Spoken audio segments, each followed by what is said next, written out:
snack. You know how people, like, when they sit down at a restaurant, not at a restaurant, at a bar, cafe, sorry, and, you know, people just have, like, a coffee or, I don't know, Sprite, soda. I'm one of those people that needs a snack and not, like, a beverage. I don't get the deal with beverages. I would rather, or like a juice.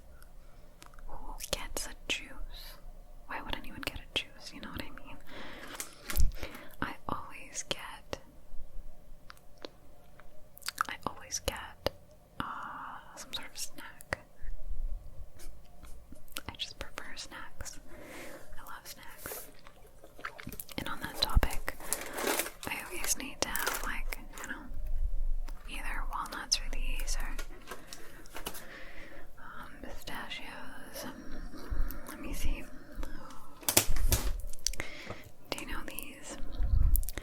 These are not my favorite, but it's what I have right now. Bake rolls are the best. My favorite ones. These are just the soft ones. My favorite ones are the bake rolls with, I think it, tomato, basil. It was something like that, tomato and something else. I think it was like a green packet. No. Yeah, I think it was a green package. They're the best. They're so good. But I stopped eating them because I saw that there's a lot of milk powder in the ingredients. Not a big deal, but these are just so good. And even if you don't eat them plain, you can still eat them. And even if you don't eat them plain, you can still have them with, like, I don't know, hummus or kyopo, like some sort of spread, like a dippable thing. Another thing I really love is dill. I love dill with all of my soul. Where I live now, it's a little bit harder to find dill. I don't know why, but who doesn't like dill? I'm not gonna get started on my cilantro hatred because it's gonna turn into me ranting for the rest of the video, but dill is superior in my opinion. And if I don't have fresh dill, I use dried dill. Like when I make deviled eggs, for example, I always put a little bit of dill inside. I've been making deviled eggs with, like, a spoonful of mayo, a spoonful of Philadelphia cream cheese, some dried dill, a little bit of garlic powder sometimes, and salt and pepper. And they've been so good. And then I do, like, a little dollop of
Oreos.